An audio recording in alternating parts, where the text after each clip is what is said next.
Ah, le froid, la neige, c'est bien pour le ski, sinon au quotidien c'est parfois un peu dur à gérer. D'ailleurs, les hommes ne sont pas les seuls à craindre le froid. Au zoo d'Amnéville, en Lorraine, certains des 2000 animaux sont particulièrement fragiles en hiver. Voyons comment on les protège avec Christina Chiron et Arnaud Selvini.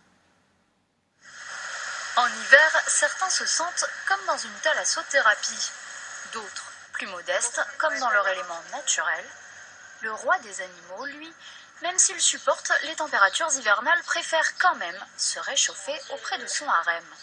En revanche, son modèle réduit, le chat des sables, est beaucoup plus frileux. Originaire d'Afrique du Nord, il doit rester dans cet enclos dès que le thermomètre descend en dessous des 15 degrés. On est obligé d'adapter, de leur mettre des lampes chauffantes pour que ce soit un peu plus supportable pour eux.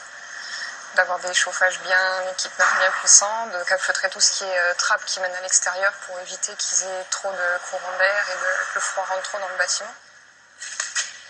Même traitement pour le dernier-né Shango et sa maman.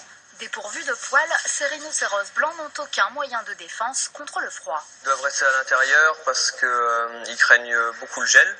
Hein. Ils sont dépourvus de poils, donc ils craignent beaucoup le froid. Et du coup, leurs oreilles et leur queue peuvent geler très rapidement. Les hippopotames présentent les mêmes problèmes. Défi supplémentaire, l'animal semi-aquatique possède une peau très fine qui doit être arrosée tous les jours. Mais ils ne sont pas les seuls. La majorité des animaux, originaires d'Afrique ou d'Asie, est plus fragile l'hiver, d'autant que le climat lorrain se fait parfois capricieux. Alors forcément, entre le zoo d'Amnéville et un zoo du sud de la France, il y a des différences.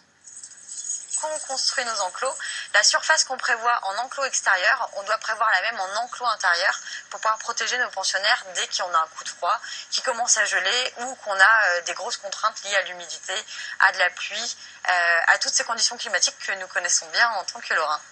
Ce ne sont pas ces loups du pôle Nord qui vont s'en plaindre, bien au contraire, ils attendent, comme tout le monde, le retour de la neige.